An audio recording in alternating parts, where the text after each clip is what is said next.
Malcolm MacDonald's name may not be as synonymous with English football greatness as the likes of Pelé or Maradona, but in the annals of football history, his legacy is indisputable. MacDonald's career is one of unrelenting talent, raw power, and the type of footballing artistry that ignites passion in fans. But beneath the goals, the roaring crowds, and the accolades lies a far more complex story, one that includes disappointment, resilience, and a series of obstacles that threaten to derail it all. As a young, promising forward at Newcastle United, MacDonald took to the pitch with a fiery intensity that earned him the nickname Supermac. His goal-scoring record was nothing short of exceptional, making him one of the most feared strikers of the 1970s. With each match, it seemed like he was destined to become a national icon. But the path to glory was not as clear-cut as it appeared. Behind the scenes, MacDonald battled with injuries, public pressure, and the emotional strain that comes with being in the limelight of English football. Despite facing challenges that would have left many players defeated, MacDonald persisted, never allowing his setbacks to define him. But what was the driving force behind his rise? Was it just his exceptional skill on the ball, or was there something deeper that kept him going in the face of adversity? In the coming moments, we'll delve into MacDonald's extraordinary career, exploring not just the highs but the true complexities of his journey, showcasing a player who fought tooth and nail for success, but also paid a heavy price for it. MacDonald's journey to prominence began not in the glamour of top-tier football, but in the gritty streets of Newcastle, where his love for the game was nurtured in local parks and backyards. Born in 1950, his talent was clear from a young age. However, what set MacDonald apart wasn't just his natural ability, but his undying hunger to improve, a trait that would define his career. At Newcastle United, he quickly emerged as a force to be reckoned with. His debut was nothing short of spectacular, and by the time he was just 20, he had already cemented himself as one of the most prolific strikers in the league. His remarkable first season with the club brought attention from fans and pundits alike. Every match seemed to affirm what many had begun to believe. This young lad from the Northeast was destined for greatness. Yet MacDonald's rise to fame didn't come without its difficulties. His early years at Newcastle were marred by the pressures of playing in the top division and managing the expectations of fans who had witnessed the club's previous glory. The weight of the city's hopes hung heavily on MacDonald's shoulders, making each match feel like a potential defining moment for his career. But MacDonald thrived under this pressure. With his powerful legs and a killer instinct in front of goal, he seemed unstoppable. However, with each success came the mounting pressure to maintain it. As Newcastle's talisman, MacDonald knew that every missed opportunity could lead to frustration, both from fans and critics. What was it about Newcastle that fueled MacDonald's drive? And how did he evolve into one of England's most lethal forwards? And did the pressure to perform inevitably lead him down a path filled with further challenges? MacDonald's reign at Newcastle reached its pinnacle in the mid-1970s, when his performances week after week became the stuff of legend. His eye for goal was unmatched, and his stature as a top striker became unshakable. For fans of Newcastle, MacDonald was more than just a player. He was a symbol of hope and pride. With every goal, he became not only the club's main scorer, but a beacon of what was possible. In this period, he helped solidify Newcastle's reputation in the league, spearheading their offensive line and propelling them to some of their most memorable victories. The sheer tenacity with which MacDonald attacked defenders and converted chances into goals became a hallmark of his style. By the time the 1974 season came around, MacDonald had established himself as one of the most formidable strikers in English football. It wasn't long before MacDonald's talents caught the attention of the national team selectors. His goal-scoring record had earned him a spot on the England squad, marking the next milestone in his career.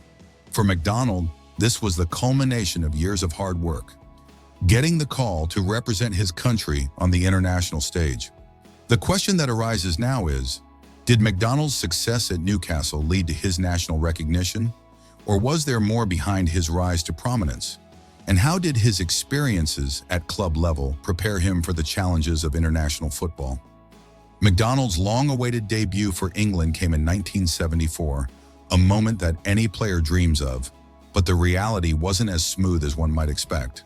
Despite being a star at the club level, MacDonald found himself in a rather tumultuous introduction to international football. His debut match was a true test of his resilience, with expectations soaring sky high. Fans hoped that his prolific club form would translate seamlessly to the international stage. But the challenges of playing against a higher level of opposition, with different tactics and strategies, became apparent. While MacDonald's first appearances for the national team showcased glimpses of his goal-scoring potential, they also highlighted the difficulties he would face in making a sustained impact. England, as it turned out, was a different beast from Newcastle. With fierce competition for spots and the weight of expectation, MacDonald struggled to find the same freedom to express himself that he enjoyed in his domestic career. In fact, his time with England would be marked by fits and starts, brief bursts of brilliance followed by spells of obscurity. Though he had moments of success, including his goal against Wales in 1975, it wasn't enough to keep him in the squad consistently. The question we must ask is, why wasn't MacDonald able to replicate his club-level form with England? Was it the tactical differences, or did something deeper undermine his international career?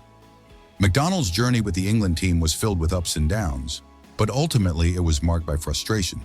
His international career, although filled with moments of promise, was far from the success that many had anticipated. There were numerous factors that hindered his impact, but none more significant than the competition for places in the squad. During the 1970s, England boasted an abundance of talent up front, with the likes of Kevin Keegan, Geoff Hurst, and others pushing for starting positions. MacDonald's competition wasn't limited to the competition on the field. It was equally about navigating the politics and expectations that came with wearing the famous Three Lions jersey. What also worked against him were the frequent tactical shifts within the team and how England struggled to find a consistent identity under different managers. Under Sir Alf Ramsey's successor, Don Revie, England was in a transitional phase, experimenting with formations and strategies that didn't always suit MacDonald's strengths. As the national team failed to qualify for major tournaments and its attacking play became more fragmented, MacDonald found himself on the periphery. There's an undeniable sense that MacDonald's time with England was overshadowed by these struggles. No longer the first-choice striker, and often out of favor with the coaching staff. While his club career was thriving, the stark contrast of his international experience highlights the difficulty of translating club success to the national stage.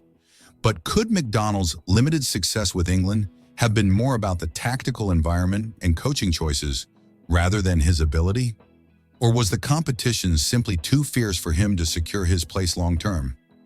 In 1971, MacDonald made a monumental decision that would forever alter the course of his career. After years of stellar performances at Newcastle, MacDonald departed the club in search of new challenges. His move to Arsenal, a club at the pinnacle of English football, was a defining moment in his career. But why did he leave Newcastle despite his success? His departure was driven by several factors. First and foremost, a desire to play at the highest level of European football. MacDonald felt he had reached his peak with Newcastle, and with the team's fortunes waning, he sought a fresh challenge at a club on the rise like Arsenal, who were consistently competing for league titles and European glory. The move itself wasn't without controversy. Some fans believed that MacDonald was abandoning a club that had adored him for years, and many questioned whether his move to a London rival would prove successful. But his ambition was clear. He wanted to cement his legacy at a club that could challenge for major honors. At Arsenal, MacDonald found himself in a very different environment. The competition was fierce, and he was now surrounded by top-class players like Frank McClintock and Peter Storey, making it a much harder task to secure his spot in the first team. Despite this, MacDonald's arrival marked a shift in his role. A player who had once been the star of Newcastle, now fighting for a place at one of the biggest clubs in England. But as the seasons passed, the pressures of playing for a club with higher expectations started to take their toll. His form at Arsenal was inconsistent, and although he was surrounded by elite talent, his performances didn't quite match up to the standard he had set at Newcastle. Was the move to Arsenal the right decision, or did MacDonald's departure from Newcastle mark the beginning of a slow decline? Was his desire for greater success outweighed by the challenges of adjusting to a new team and higher expectations? MacDonald's transition to Arsenal marked a turning point. The new environment promised fresh challenges, yet it was a place where his prior achievements were overshadowed by the pressure to replicate his past form. Arsenal, under new management, had lofty expectations, and MacDonald's arrival was met with mixed reactions. While his experience was invaluable, doubts began to creep in regarding his ability to rise to the occasion, something that would soon challenge the very core of his ambition. At Arsenal, MacDonald's brilliance seemed to flicker, but never truly ignite. Injuries took their toll, and the fierce competition for starting spots drained his confidence. The once dominant forward became a shadow of the player he once was, struggling to replicate his earlier form. Arsenal's demanding fans grew increasingly restless, and the pressure became unbearable. This marked the beginning of a decline that even his immense talent couldn't reverse, leaving questions about his future in the game. MacDonald's exit from the top flight wasn't abrupt, but it was inevitable. The decline in performance, coupled with the relentless demands of professional football, led him away from the spotlight. His time at Arsenal came to an end, and soon he found himself playing in lower divisions. It was a quiet exit, devoid of the fanfare that his earlier career deserved. The once feared forward was now a forgotten figure in a game that had moved on without him. MacDonald's story, though marred by challenges, left an indelible mark on football. The highs of his early career, his time at Newcastle and Tottenham, were filled with moments of brilliance that inspired a generation. His determination and unwavering commitment to the sport became a lesson for future players. Success doesn't come easily, and neither does failure. Though his later years in the game were marked by struggles, his journey from stardom to obscurity highlighted the unpredictability of football. MacDonald remains a symbol of both triumph and resilience, a reminder that in the world of sports, legacy is often defined not by the victories alone, but by the courage to face adversity head-on. As we reflect on MacDonald's enduring legacy, it's clear that his story isn't just one of triumph, but of resilience, passion, and undeniable greatness. From the highs of his victories to the struggles that shaped him, his journey remains a testament to the heart and soul of football. Now we leave you with this question. What do you think MacDonald's journey teaches us about the nature of perseverance, both in sports and in life? If you found this deep dive into his life as captivating as we did, consider supporting the channel. Your engagement makes all the difference in bringing more of these impactful stories to light. Don't forget to like, share, and subscribe for more. Stay tuned for the next chapter in football's untold stories.